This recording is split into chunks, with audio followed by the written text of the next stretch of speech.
Good morning. I'm Harley Schlanger from the LaRouche Organization with your daily video update for June 7th, 2023. When faced with hybrid warfare, which is a fancy term for disinformation, lying, and censorship, it's important to know who's telling the truth, to have a method to figuring it out.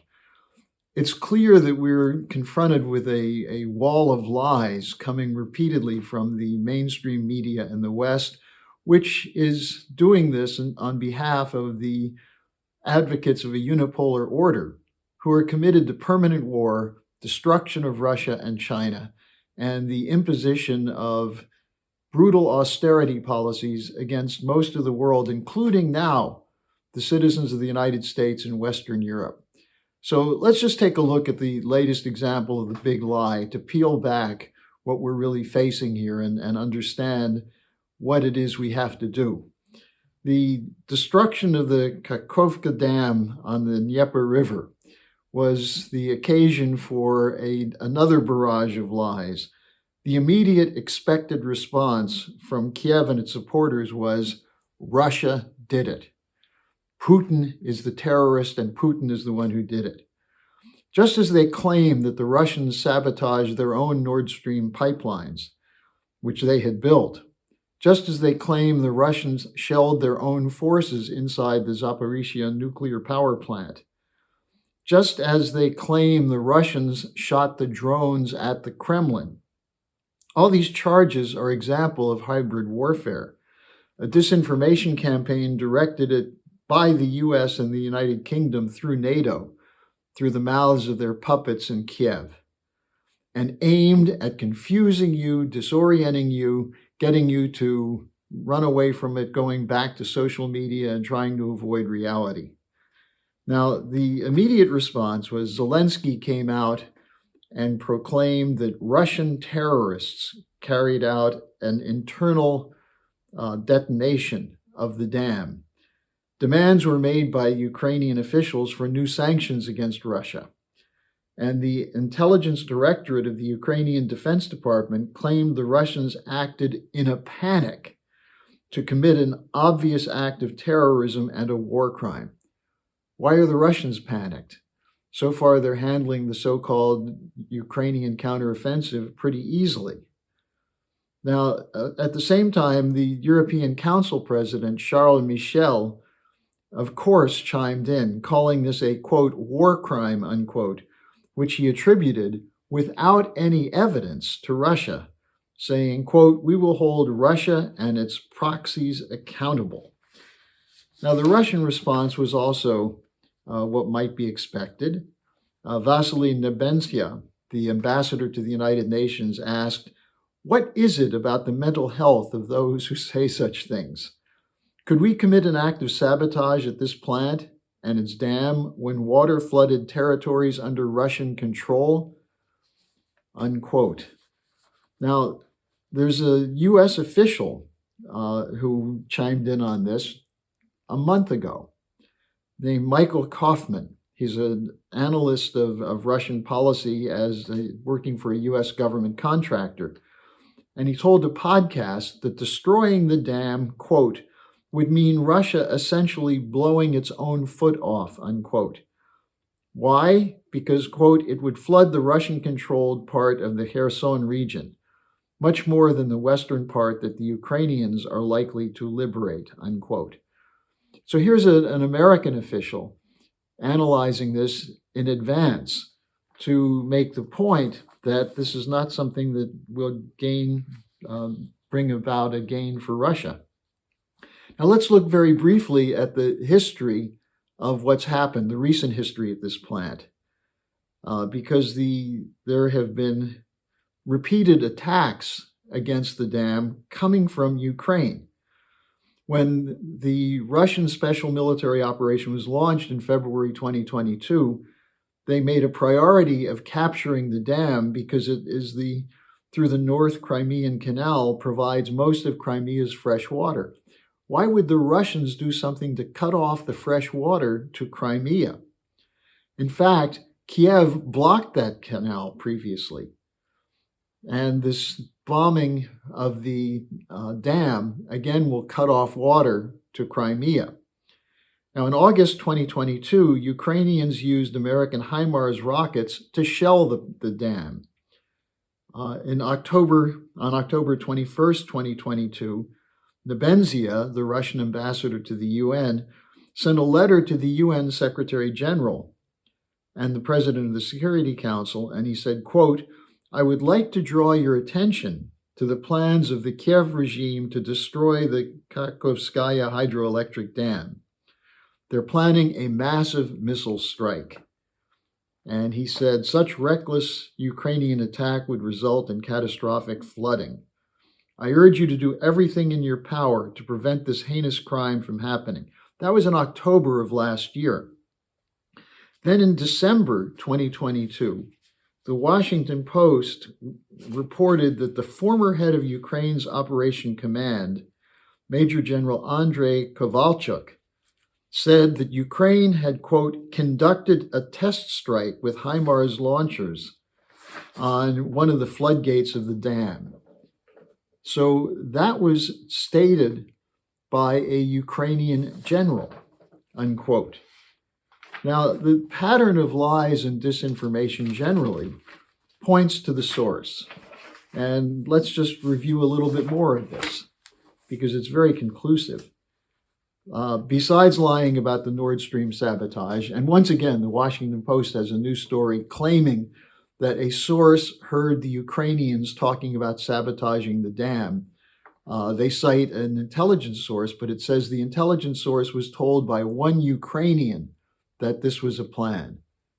More of the cover-up to prevent the real investigation of Nord Stream pipeline along the lines presented by Seymour Hersh. Also, the sabotage of the nuclear plant, the drone attacks on the Kremlin. Let's look at two more big lies. Russiagate, the lies of Putin meddling in U.S. election campaign, that Putin was backing Trump, that Putin intervened to defeat Hillary Clinton, and on and on and on and on. This has been thoroughly discredited by the Durham report, by many, many journalists, thoroughly discredited. That there's no evidence. The whole story of the Russian hacking was made up. The whole story of the Christopher Steele report was a lie. All of this has been proven now repeatedly. And yet Western media still says that Trump became president because of Putin's meddling. And Putin on that says he didn't realize he was so important and so powerful that he could manipulate U.S. public opinion. Another big lie: there are no Nazis in the Ukrainian forces. Well, here's an interesting story that came out in the New York Times on June 5th. Now, the New York Times has generally refused to cover the fact of the Bandera networks of neo-Nazis, so-called right-wing nationalists inside the Ukrainian government. But in this article on June 5th, they acknowledge that, quote, "Nazi iconography appears with some regularity on the uniforms of soldiers fighting on the front line," unquote.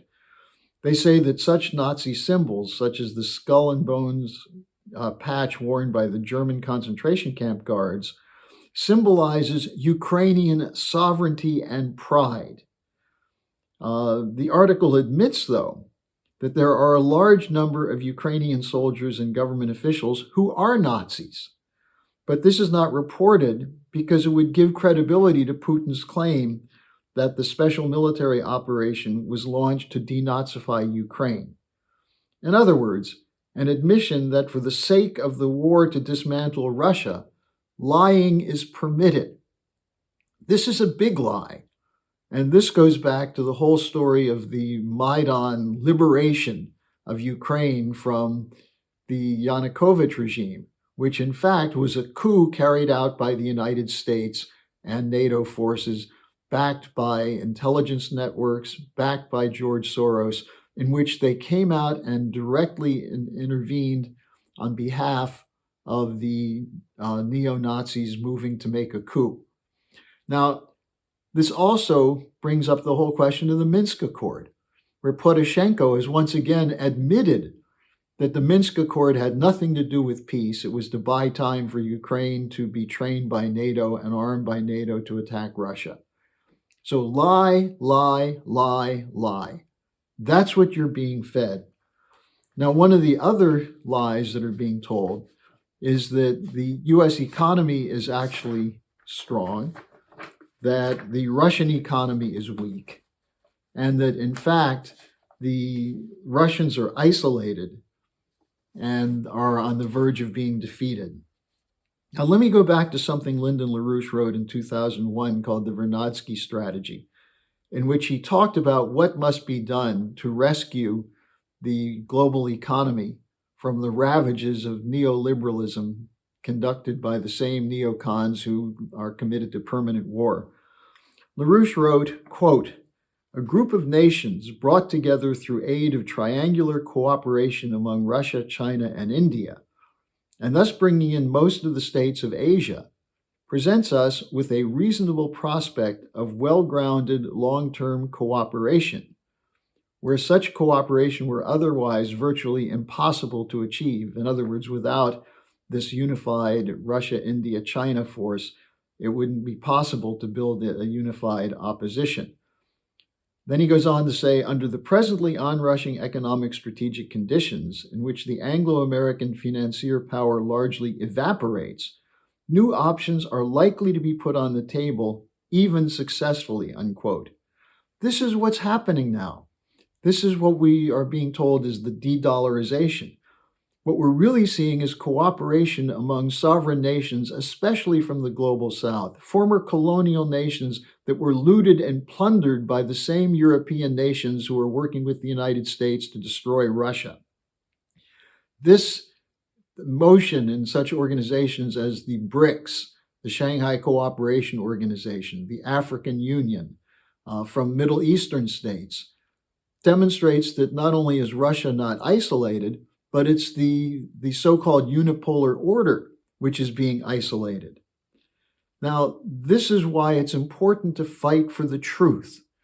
And on June 10th, this Saturday at 10 a.m.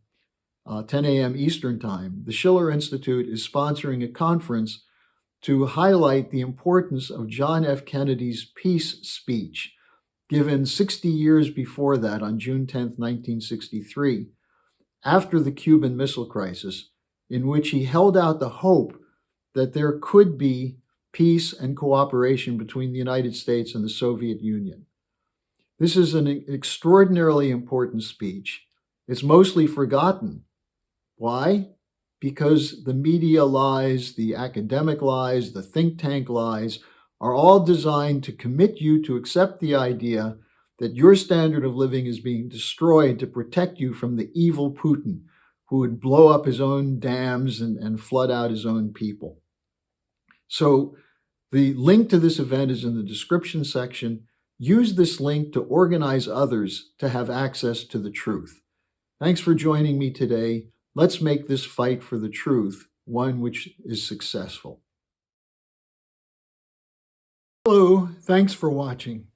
Be sure to like, subscribe, and hit the notification bell so you don't miss any of our videos. Support our independence to produce videos like these. Become a member of the LaRouche organization at thelarouche.org/member. By becoming a member for $25 or more, you'll get special access to the EIR Alert Daily Briefing and Weekly Magazine, which is what I read to stay on top of things.